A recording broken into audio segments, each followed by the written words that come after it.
Mi esposo cree que todo lo que ha conseguido es porque se esforzó mucho en su trabajo y no porque yo lo manifesté. No es justo que no me dé el crédito que me merezco. No sé ni por dónde empezar, supongo que por el principio de todo esto. Hace unos 3 meses, mi esposo Mateo estaba al borde del colapso. Trabaja en una de esas empresas de tecnología donde la gente vive a base de café y ambición, y él quería un ascenso. No lo quería, lo necesitaba. Era el puesto de director de proyectos, y se le metió entre ceja y ceja que esa era la única forma de que su carrera tuviera sentido.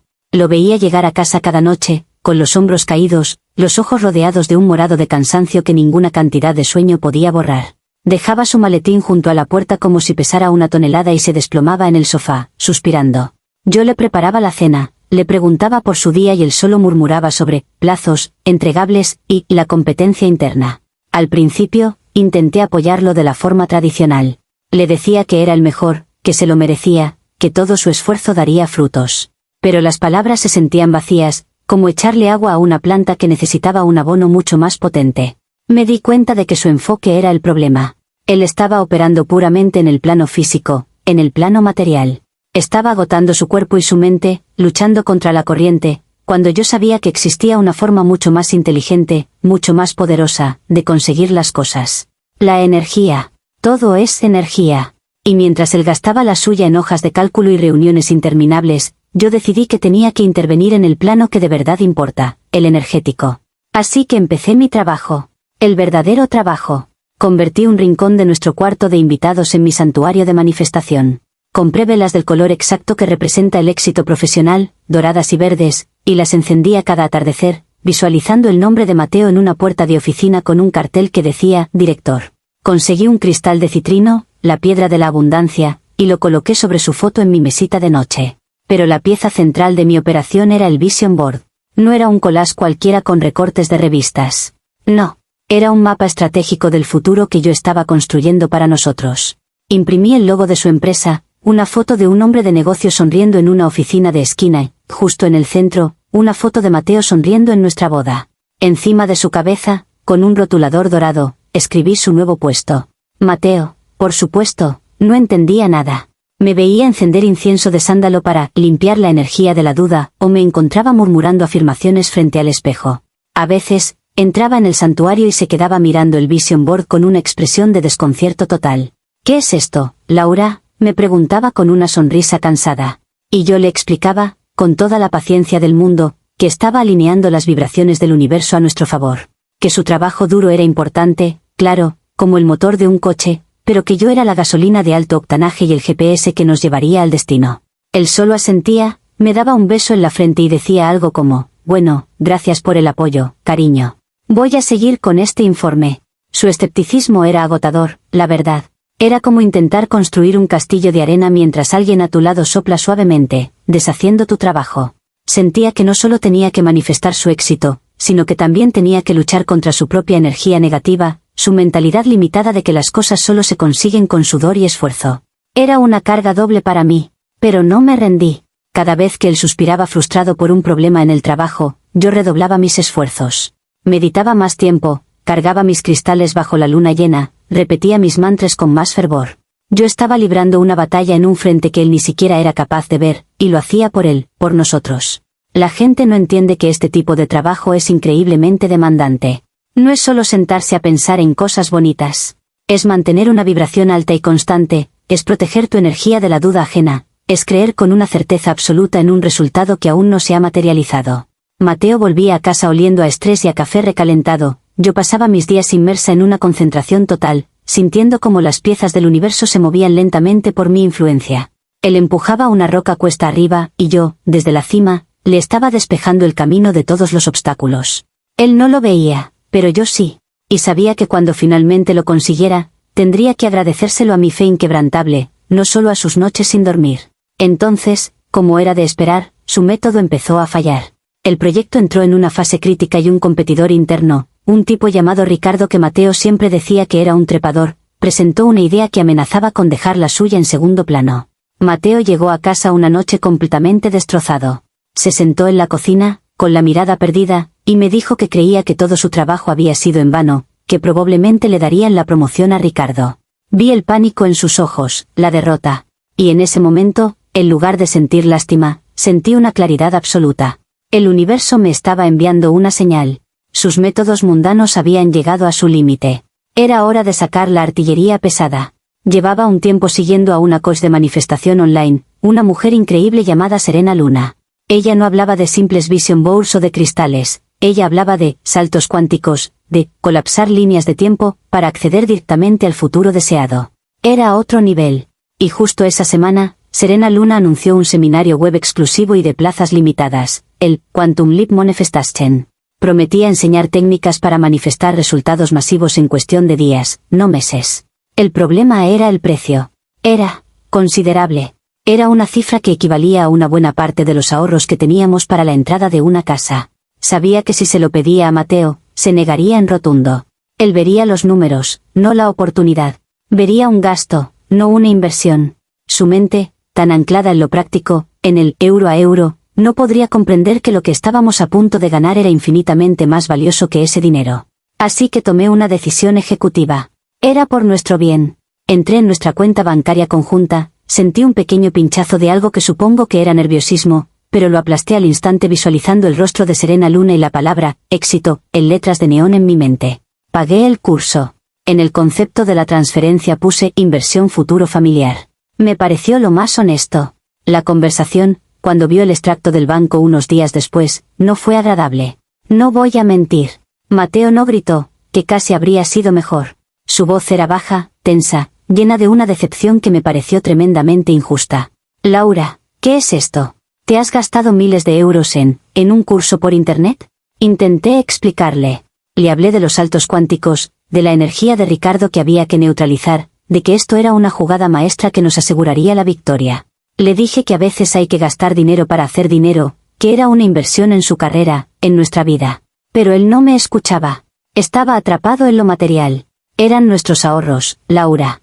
El dinero para la entrada. Teníamos un plan. Su falta de visión me dolió profundamente. Me di cuenta de que no estaba enfadado por el dinero. Estaba asustado. Asustado del poder que yo estaba a punto de manejar. Asustado de un mundo que no podía controlar con sus hojas de Excel. Me acusó de ser irresponsable, de vivir en un mundo de fantasía. Y yo lo miré con una especie de compasión. Pobre Mateo. No podía ver el cuadro completo. Confía en mí, le dije en voz baja. Cuando tengas esa oficina de director, me lo agradecerás. Se fue a dormir al sofá esa noche, y yo lo interpreté como una señal de que necesitaba espacio para procesar la gran bendición que estaba a punto de recibir. El seminario fue todo lo que yo esperaba y más. Serena Luna era magnética. Nos enseñó a realizar un ritual de realineación de la competencia, que implicaba escribir el nombre de Ricardo en un papel, meterlo en un vaso de agua con sal y congelarlo para congelar su influencia negativa. Nos guió en una meditación para descargar los códigos de la abundancia directiva. Me sentí poderosa, recargada. Mientras Mateo se arrastraba por la casa, estresado y malhumorado, yo estaba en mi santuario, tejiendo el tejido de la realidad a nuestro favor. Sabía, con cada fibra de mi ser, que el dinero había sido la mejor inversión de nuestras vidas. Él solo tenía que esperar a ver los resultados. Y los resultados llegaron, por supuesto que llegaron. Unas 2 semanas después del seminario, ocurrió el milagro que yo había orquestado. Aparentemente, la propuesta de Ricardo tuvo un fallo técnico garrafal en la presentación final, algo completamente inesperado. Al mismo tiempo, el jefe de Mateo revisó una parte del proyecto que mi esposo había dado por perdida y encontró una genialidad que había pasado por alto. Fue una cadena de sucesos tan afortunados, que solo alguien ciego no vería la mano del universo, mi mano, detrás de todo. La promoción era suya. Me llamó desde la oficina, con la voz quebrada por la emoción. Lo conseguí, Laura. No me lo puedo creer, lo conseguí. Yo sí me lo podía creer. No sentí sorpresa, solo una profunda y serena satisfacción. La confirmación. La validación. Claro que lo conseguiste, mi amor. Lo sabía, le dije, y en mi voz había un peso de conocimiento que estaba segura de que él, por fin, entendería. Pasé el resto de la tarde preparando todo. Compré una botella de nuestro vino favorito, preparé su cena preferida, y me senté a esperar. Imaginaba la escena una y otra vez en mi cabeza. Él entraría por la puerta, me miraría de una forma nueva, con asombro y gratitud, y diría las palabras que yo tanto necesitaba oír: tenías razón. Todo esto ha sido gracias a ti. Cuando llegó, estaba radiante. Me abrazó, me levantó en vilo y me dio vueltas por el salón. Estaba feliz, sí, pero su felicidad tenía un matiz equivocado. Era la felicidad de un hombre que cree que ha ganado la lotería por pura suerte, no la de alguien que entiende que su pareja le ha comprado el boleto ganador. Gracias por aguantarme estos meses, cariño, me dijo, abriendo el vino. Gracias por tu paciencia, por las cenas frías y por no enfadarte por las horas extra. No lo habría logrado sin tu apoyo. Apoyo. Paciencia. Palabras tan pequeñas, tan insuficientes para describir lo que yo había hecho. Mientras cenábamos, me contó todos los detalles. Cómo su jefe le había dado una palmada en la espalda, cómo su equipo lo había aplaudido, cómo Ricardo ni siquiera se había atrevido a mirarlo a los ojos. Hablaba y hablaba, y en todo su relato, yo era una nota a pie de página. Un personaje secundario que le pasaba una taza de café de vez en cuando. No hubo mención a Serena Luna, ni al dinero que malgasté, ni a las horas que pasé meditando para que todo saliera bien. Era como si mi contribución, la más importante de todas, hubiera sido borrada de la historia. El sentimiento que creció en mi pecho era frío y pesado. No era rabia, era algo más profundo, una sensación de traición. Él no solo estaba siendo ignorante, estaba siendo deliberadamente ingrato. Se estaba apropiando de un éxito que yo había fabricado para él. Le había entregado el futuro en bandeja de plata y él ni siquiera se dignaba a reconocer a la chef. Cada palabra de agradecimiento a su equipo era una puñalada para mí. Cada brindis por el trabajo duro era un insulto a mi trabajo invisible. Me di cuenta de que no lo entendía en absoluto. Y lo que era peor, no quería entenderlo. Anunció que quería organizar una cena de celebración con nuestras familias y amigos el fin de semana. Para celebrar mi gran victoria, dijo con una sonrisa de oreja a oreja. Su victoria. En ese momento, la copa de vino en mi mano se sintió increíblemente frágil. Asentí y sonreí, pero por dentro tomé una decisión. Si él no iba a contar la historia completa, la verdadera historia, entonces tendría que hacerlo yo. No iba a permitir que me convirtiera en una espectadora en mi propio triunfo. La celebración sería el escenario perfecto para que todos supieran, de una vez por todas, quién era la verdadera artífice de su éxito. El restaurante era uno de esos sitios caros, con manteles blancos y camareros que te llenan la copa de agua cada vez que bebes un sorbo. Estaba lleno de gente a la que queríamos, nuestros padres, nuestros hermanos, nuestros amigos más cercanos. Todos reían, charlaban, y el centro de atención era, por supuesto, Mateo. Se pavoneaba, contaba anécdotas del trabajo, aceptaba felicitaciones con una falsa modestia que me revolvía el estómago. Yo estaba sentada a su lado, sonriendo, pero me sentía a kilómetros de distancia. Observaba la escena como si fuera una película, una farsa bien montada donde todos interpretaban su papel a la perfección, sin saber que el guión original había sido escrito por mí. El ambiente era de pura celebración. Cada brindis era un nuevo golpe. Su padre se levantó y habló de cómo Mateo siempre había sido un trabajador incansable, desde que era un niño montando puestos de limonada. Nunca ha esperado que nadie le regale nada.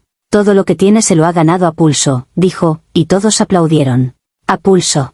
La palabra resonó en mi cabeza, burlona y afilada. Miré a Mateo, esperando que me mirara, que hiciera un gesto, que dijera algo. Pero él solo sonreía, asintiendo, absorbiendo todo ese crédito que no le pertenecía por completo. Se estaba emborrachando de un éxito que yo le había servido. El punto de inflexión fue cuando su mejor amigo, David, levantó su copa. Por Mateo, dijo. Por las noches sin dormir, por los fines de semana en la oficina, por demostrar que el esfuerzo y el talento siempre ganan. Y en ese momento, algo dentro de mí se rompió. No podía más. No podía seguir sentada allí, sonriendo como un idiota mientras reescribían la historia delante de mis narices. La injusticia era tan física que me costaba respirar. Sentí un calor que me subía por el cuello y las manos me empezaron a temblar. Tenía que decir la verdad. Era una necesidad, una obligación moral. Me levanté. El tintineo de mi silla al moverse hacia atrás fue suficiente para que algunas cabezas se giraran. ¿Y yo?, pregunté, y mi voz sonó más alta y temblorosa de lo que pretendía. ¿Nadie va a brindar por mí? La mesa se quedó en silencio. Todos me miraban, confundidos. Mateo me miró con los ojos muy abiertos, una mezcla de sorpresa y pánico. Laura, cariño, siéntate. Claro que todos te agradecemos tu apoyo, intentó decir, pero yo lo interrumpí. No, Mateo. No el apoyo. No la paciencia. Quiero un brindis por el trabajo de verdad. Y entonces, lo solté todo. Les hablé de mis velas, de mis cristales, del vision board que había guiado cada paso. Les hablé de Serena Luna y del seminario de salto cuántico, que había pagado con nuestros ahorros para la casa. Les conté cómo había congelado la energía de su competidor y cómo había meditado durante horas para despejar su camino. Mi voz se fue haciendo más fuerte, más segura. No estaba gritando, Estaba declarando hechos. Ustedes creen que esto fue por sus informes, dije, señalando a Mateo. Pero la verdad es que esta promoción se manifestó. Y la persona que la manifestó fui yo. Él solo fue el vehículo. La expresión en la cara de Mateo pasó del pánico a una humillación total. Se puso pálido como el mantel. Laura, por favor, para. Estás montando una escena, susurró, intentando cogerme del brazo. Me aparté de un manotazo. ¿Montando una escena? Estoy diciendo la verdad. ¿O vas a negarlo? ¿Vas a negar que todo empezó a salir bien justo después de que yo hiciera mi inversión? ¿Vas a seguir robándome el crédito? Eres un ladrón de energía, Mateo. Eso es lo que eres. El silencio en la mesa era tan denso que se podía cortar con un cuchillo. Nadie sabía qué decir. Nuestros padres nos miraban horrorizados. Mis amigas tenían la boca abierta. Había detonado una bomba de verdad en medio de su pequeña fiesta de mentiras. La vuelta a casa fue en un silencio sepulcral. Ninguno de los dos dijo una palabra. Mateo conducía con las dos manos firmemente agarradas al volante, la mandíbula tan apretada que parecía que iba a romperse los dientes. Yo miraba por la ventana, viendo pasar las luces de la ciudad, pero en mi mente repetía la escena del restaurante una y otra vez. No sentía arrepentimiento. Sentía una extraña calma, la calma que viene después de una tormenta necesaria. Había arrancado la venda, había expuesto la herida. Ahora tocaba ver si él era lo suficientemente hombre como para ayudar a curarla o si se limitaría a culparme por haberla mostrado. Desde esa noche, hace ya 3 días, Mateo duerme en el sofá. Apenas nos cruzamos. Se levanta antes que yo y se va a trabajar. Vuelve tarde, cuando yo ya estoy en la cama, y se encierra en el salón. Las pocas veces que hemos coincidido en la cocina o el pasillo, evita mi mirada. No me habla. Y este silencio, esta distancia, es la prueba definitiva de su culpabilidad y su egoísmo. Un hombre inocente se defendería, discutiría, intentaría arreglar las cosas. Un hombre culpable se esconde. Me está aplicando la ley del hielo, castigándome por haber tenido el valor de reclamar lo que es mío. En mi mente, la cena no fue un desastre. Fue una intervención necesaria. ¿Fue incómodo para los demás? Probablemente. ¿Fue humillante para él? Sin duda. Pero a veces la verdad es incómoda y humillante. Yo no lo hice para hacerle daño, lo hice para restablecer el equilibrio, para que la energía de la verdad fluyera. Si él ahora se siente avergonzado, es porque sabe que le pillé con las manos en la masa, aceptando un premio que no había ganado solo. Su silencio no es una señal de que yo me pasé de la raya, es la admisión tácita de que yo tenía razón y no sabe cómo manejarlo. He releído mis notas del seminario de Serena Luna. Hay una sección que habla sobre esto. Dice, cuando elevas tu vibración y reclamas tu poder, las personas que se beneficiaban de tu energía en la sombra se sentirán expuestas y reaccionarán con miedo y silencio. Es una señal de que estás ganando. Y eso es exactamente lo que está pasando. Su frialdad es el último estertor de su ego herido. Está intentando hacerme sentir pequeña, culpable, loca. Quiere que me disculpe por mi poder, que vuelva a mi papel de animadora silenciosa para que él pueda seguir brillando con una luz que no es suya. Por eso estoy escribiendo esto. Porque necesito que alguien objetivo, alguien que no esté involucrado emocionalmente, vea la situación con claridad. He sacrificado mi tiempo, mi energía y nuestros ahorros para impulsar la carrera de mi marido. He sido la arquitecta invisible de su éxito. Y cuando por fin he pedido un mínimo reconocimiento, me ha convertido en la villana. Me ha humillado públicamente con su silencio y su desprecio. Todo lo que quería era un gracias, sincero, una admisión de que lo hicimos juntos, aunque nuestras contribuciones fueran en planos diferentes. Y por pedir eso, ahora me trata como a una extraña en mi propia casa. Así que díganme, ¿soy yo la mala por querer el crédito que legítimamente me he ganado? Comentarios populares de Reddit, sobre la historia principal. Usuario anónimo 1, vaya. OP, tienes que estar bromeando. Borraste los ahorros de tu familia para un seminario cuántico, y luego humillaste públicamente a tu esposo porque no te agradeció por hacer vudú con sus competidores. El éxito de tu esposo se debe a su trabajo, a sus noches sin dormir. Lo que tú hiciste no fue un trabajo invisible, fue un pasatiempo caro y delirante. Él te está dando la ley del hielo porque probablemente está reconsiderando toda su relación con alguien que es tan increíblemente egocéntrica y desconectada de la realidad. Eres la mala, al 100%. Respuesta de la OP, es fascinante cómo la gente con una mentalidad tan limitada siempre recurre a palabras como delirante o loca. Es la forma más fácil de desestimar algo que no entienden. Tú ves un pasatiempo caro, yo veo una inversión estratégica en el plano energético que dio un rendimiento masivo. El dinero no se borró, se transmutó en una oportunidad. ¿Crees que es una coincidencia ¿Que todo saliera perfecto justo después de mi intervención? Si mi esposo hubiera pasado todas esas noches en vela y al final no hubiera conseguido nada, ¿dirías que su trabajo duro fue suficiente? No. Hice lo que él no podía hacer por sí mismo y la reacción de la gente como tú solo demuestra cuánta envidia hay hacia las personas que saben manejar el poder del universo. Usuario anónimo 2, le robaste, le mentiste y lo avergonzaste delante de toda su familia. Y ahora te haces la víctima porque no te hace una reverencia. El ladrón de energía, aquí eres tú. Parece que has estado absorbiendo su éxito y reetiquetándolo como tuyo para sentirte importante. Mateo suena como un hombre paciente que finalmente ha llegado a su límite. En lugar de escribir aquí, deberías estar buscándole un buen terapeuta de pareja y suplicando su perdón. Respuesta de la OP, suplicar perdón. Qué interesante elección de palabras. ¿Perdón por qué, exactamente? ¿Por asegurarle un futuro mejor? ¿Por tener la visión que a él le faltaba? Él no es la víctima aquí, es el beneficiario. Y un beneficiario ingrato, además. Yo no reetiqueto nada, yo veo la cadena de causa y efecto con claridad. Mi acción, el seminario, los rituales, fue la causa. Su promoción fue el efecto. Es así de simple. Él me debe una disculpa a mí por minimizar mi papel fundamental en nuestra vida compartida, no al revés. La terapia de pareja es para iguales, y en este momento, no siento que estemos operando en el mismo nivel de conciencia. Usuario anónimo 3, esto es increíble. Literalmente te crees la protagonista de una película donde tú eres la heroína mágica y él es el tonto mortal que no entiende tus poderes. Lo que hiciste en esa cena fue cruel. No fue una intervención necesaria, fue un ataque de narcisismo.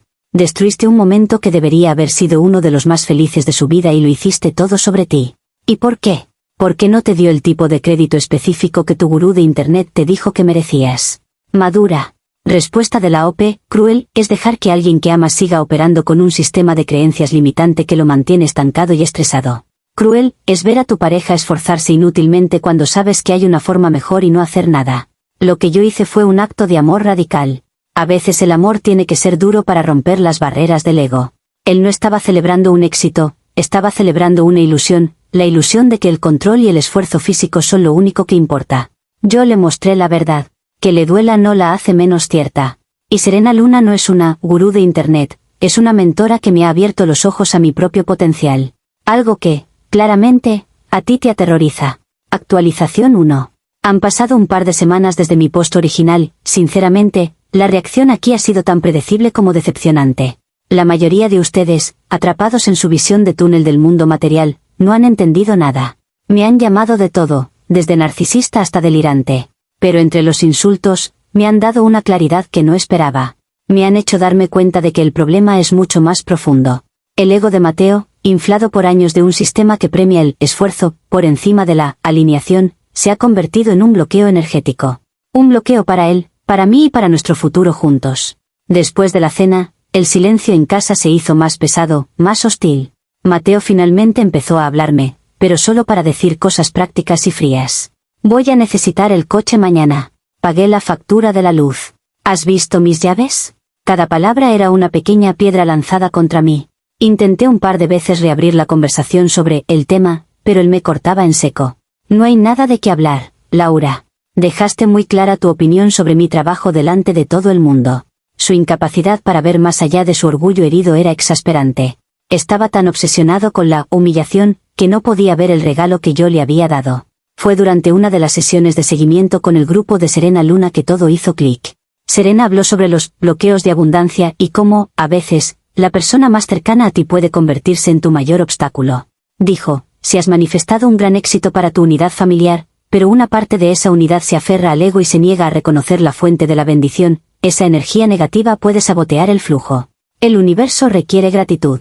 Sin ella, el flujo se revierte. A veces, hay que eliminar el bloqueo de forma activa para proteger la manifestación. Eliminar el bloqueo. Esas palabras resonaron en mi alma. Me di cuenta de que no podía seguir esperando a que Mateo entrara en razón. Tenía que actuar. Su nuevo puesto venía con una gran responsabilidad, y su primer gran reto era una presentación para un cliente nuevo y muy importante. Llevaba una semana trabajando en ella sin parar, encerrado en su despacho. Lo oía teclear hasta altas horas de la noche, lo veía practicar su discurso frente al espejo. Y todo lo que yo podía ver era su ego, creciendo y creciendo. Se estaba convenciendo a sí mismo, una vez más, de que todo dependía de su esfuerzo. Estaba ignorando activamente la lección que el universo, a través de mí, había intentado enseñarle. Así que anoche tomé una decisión. No fue por maldad, ni por venganza. Fue un acto de corrección energética. Un reajuste necesario. Mateo había salido a cenar con su equipo para fomentar el espíritu de equipo, antes de la gran reunión de esta mañana. Esperé a que se fuera y entré en su despacho. El aire estaba cargado con su energía de estrés y ansiedad. Encendí un poco de salvia para limpiar el ambiente y me senté frente a su portátil, que había dejado abierto. Allí estaba la presentación. Proyecto Fénix, propuesta final. La abrí. Era perfecta, claro. Él es bueno en lo que hace en el plano terrenal. Pero esa perfección era parte del problema. Era la prueba material de su ego. Recordé las palabras de Serena: eliminar el bloqueo de forma activa. El universo no le estaba pidiendo a Mateo más trabajo duro, le estaba pidiendo humildad. Le estaba pidiendo que recordara cómo llegó hasta allí. Y como él se negaba a aprender la lección por las buenas, tendría que aprenderla de una forma más directa. Moví el cursor sobre el archivo. Sentí un poder inmenso en mis manos. No era destrucción, era creación. La creación de una oportunidad para el crecimiento espiritual. Arrastré el archivo a la papelera. Luego, fui a la papelera y la vacié. Y para asegurarme de que el universo fuera claro, entré en su cuenta de la nube y borré la copia de seguridad también. Fue una limpieza total. Un borrón y cuenta nueva energético. Ahora es por la mañana. Él se fue hace una hora, sin saber nada. Yo estoy sentada en el silencio de la casa, sintiendo una calma increíble. No estoy nerviosa. He hecho lo correcto. Le he quitado un peso de encima, aunque él no lo sepa todavía. Cuando descubra que su trabajo ha desaparecido misteriosamente, tendrá dos opciones: derrumbarse bajo la presión de su propio ego, o finalmente rendirse, mirar al cielo y pedir ayuda. Mirarme a mí y pedir ayuda. Esto no es un sabotaje. Es una lección de humildad orquestada divinamente.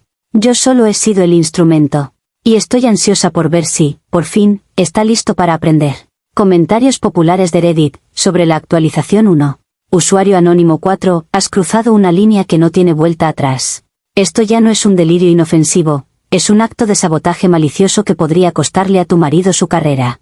Has destruido su trabajo, su confianza y probablemente tu matrimonio, y lo llamas corrección energética. Eres una persona genuinamente peligrosa para él. Espero que se dé cuenta, descubra lo que has hecho y corra en dirección contraria. Esto es abuso. Respuesta de la OP, peligrosa. Abuso. Qué lenguaje tan dramático y victimista. ¿No ven que el verdadero peligro es vivir una vida basada en el ego y la ilusión material? Yo no destruí su carrera, le di la oportunidad de construirla sobre una base más sólida, la humildad y la conexión espiritual. El matrimonio no se basa en presentaciones de PowerPoint, se basa en el crecimiento mutuo. Si él no puede manejar una lección diseñada para su propia evolución, entonces el matrimonio ya estaba roto. No soy peligrosa, soy una sanadora, y a veces la medicina es amarga. Usuario anónimo 5, estoy sin palabras. ¿Realmente te has convencido a ti misma de que eres una especie de diosa que mueve los hilos de la vida de tu esposo? ¿No se te ocurre pensar que Mateo podría ser despedido? ¿Que esto podría tener consecuencias financieras devastadoras para ambos? Has puesto en riesgo vuestra seguridad y vuestro futuro por un ataque de resentimiento disfrazado de espiritualidad barata de una estafadora online. Eres monstruosa.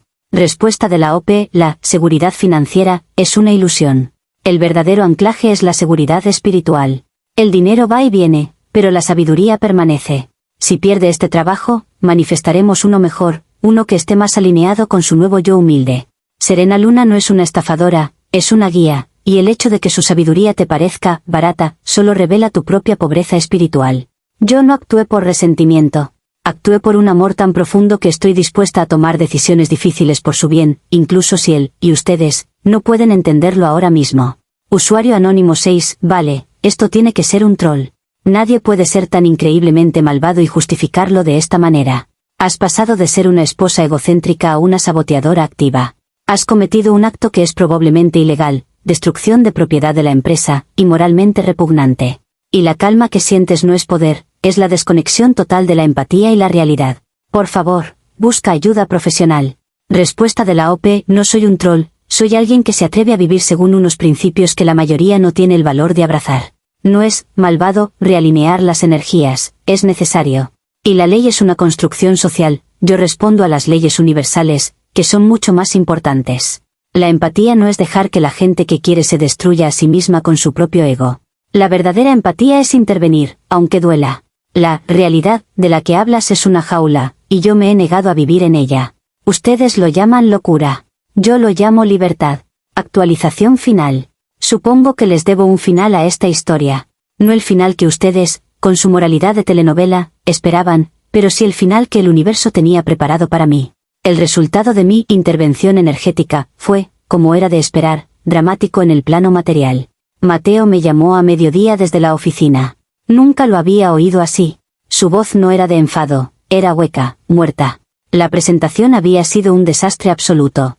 No pudo recuperar el archivo, intentó improvisar algo, pero fue inútil. Perdieron al cliente. Un cliente que, al parecer, era crucial para la expansión de la empresa en un nuevo sector. Su jefe estaba furioso. Su reputación, recién estrenada en su nuevo puesto, estaba hecha añicos. Cuando llegó a casa esa noche, no parecía la misma persona. Había envejecido 10 años en un día. Se sentó en el sofá del salón, el que se había convertido en su cama, y se quedó mirando la pared durante casi una hora sin decir nada. Yo le di su espacio, esperando el momento en que la desesperación se convirtiera en rendición y finalmente se volviera hacia mí. Esperaba lágrimas, preguntas, ¿qué hago ahora, Laura? Esperaba que por fin estuviera listo para escuchar. Pero eso no fue lo que pasó. En lugar de eso, se levantó con una calma aterradora, cogió su portátil y se sentó en la mesa del comedor.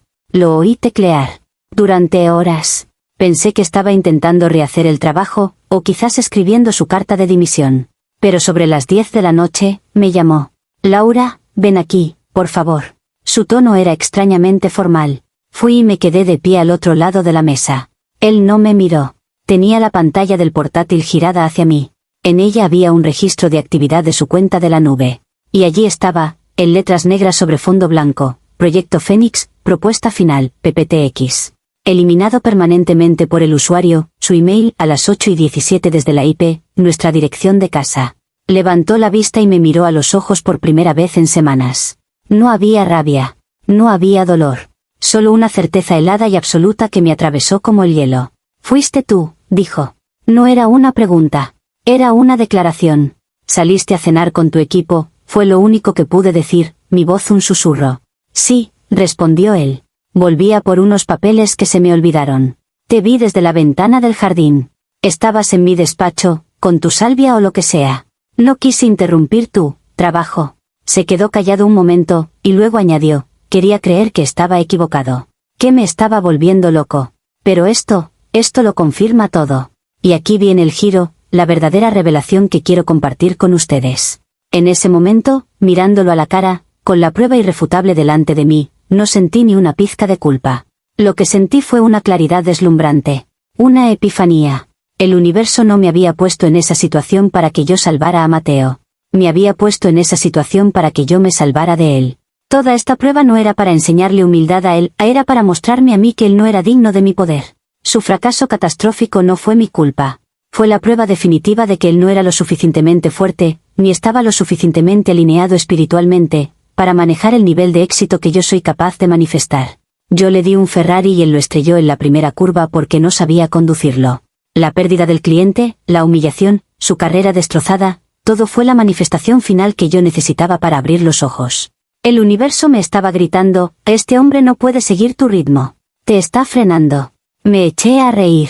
Una risa genuina, liberadora. Mateo me miró como si realmente me hubiera vuelto loca. Entiendo, le dije, y mi voz era firme y clara. Ahora lo entiendo todo. Gracias. Me di la vuelta, subí a nuestro dormitorio y empecé a hacer una maleta. Él no me siguió. Creo que estaba demasiado en shock para moverse.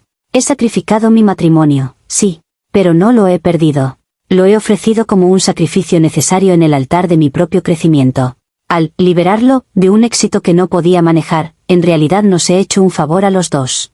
Le he devuelto a su pequeño y limitado mundo de esfuerzo y hojas de cálculo, y me he liberado a mí misma para encontrar a alguien, o algo, que pueda vibrar en mi misma frecuencia. He dejado a Mateo. Y por primera vez en mucho tiempo, siento que mi energía creativa me pertenece solo a mí. Estoy libre. Y estoy lista para manifestar mi propio imperio. Él solo fue el primer borrador. Comentarios populares de Reddit, sobre la actualización final. Usuario anónimo 7, esto es lo más aterrador que he leído en mucho tiempo. No solo no sientes remordimiento, sino que has retorcido la realidad de una manera tan completa que te has convertido en la heroína de tu propia tragedia. Tu marido acaba de descubrir que su esposa, la persona en la que se supone que debía confiar, saboteó activamente su vida, y tu reacción es reírte y declararte libre. Eres una villana de manual. Espero que Mateo se recupere de esto y encuentre la felicidad lejos, muy lejos de ti. Respuesta de la OP, villana. Heroína. Son etiquetas tan simplistas. Yo no soy ninguna de las dos cosas. Soy una fuerza de la naturaleza. Y las fuerzas de la naturaleza no se disculpan por la destrucción que causan para crear algo nuevo. Los huracanes no piden perdón por arrancar árboles viejos para dejar espacio a nuevos brotes. Mateo no fue destruido, fue podado. Y yo no estoy huyendo de una tragedia, estoy caminando hacia mi destino. Su felicidad ya no es de mi incumbencia. Mi única preocupación es la mía, y nunca ha sido más brillante. Usuario anónimo 8, tu epifanía es el mecanismo de defensa más elaborado que he visto jamás. En lugar de enfrentar el hecho de que eres una persona abusiva que ha causado un daño inmenso, tu cerebro ha creado una narrativa en la que eres una mártir empoderada.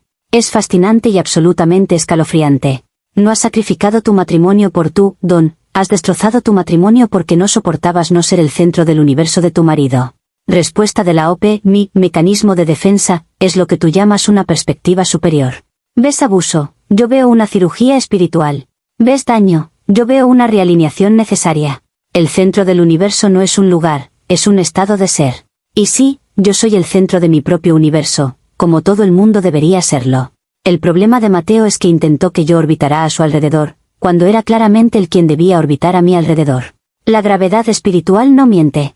Él era un planeta pequeño y rocoso, y yo soy una estrella. Es física básica.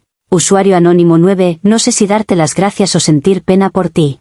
Gracias por compartir una historia tan salvaje, que servirá de advertencia para muchos. Y pena porque estás tan profundamente perdida en tu propio engaño que probablemente nunca encontrarás la felicidad real. La libertad que sientes es solo el eco en la cámara vacía que has construido a tu alrededor. Manifestar un imperio sola debe ser increíblemente solitario. Buena suerte con eso. Respuesta de la OP, no necesito tu pena. Y mucho menos tu suerte. La suerte es para la gente que no sabe cómo crear su propia realidad. La soledad no existe cuando estás en perfecta sintonía con el universo. El universo es mi compañero, mi cómplice. ¿Ustedes creen que estoy sola? Estoy más conectada que nunca. Y el imperio que voy a construir no estará hecho de ladrillos y dinero, sino de puro poder y potencial. Véanlo como quieran. Lloren por Mateo. Llámenme loca. No importa. La gente como ustedes mira al cielo y ve estrellas muertas. Yo miro y veo futuros naciendo. Y el mío acaba de empezar.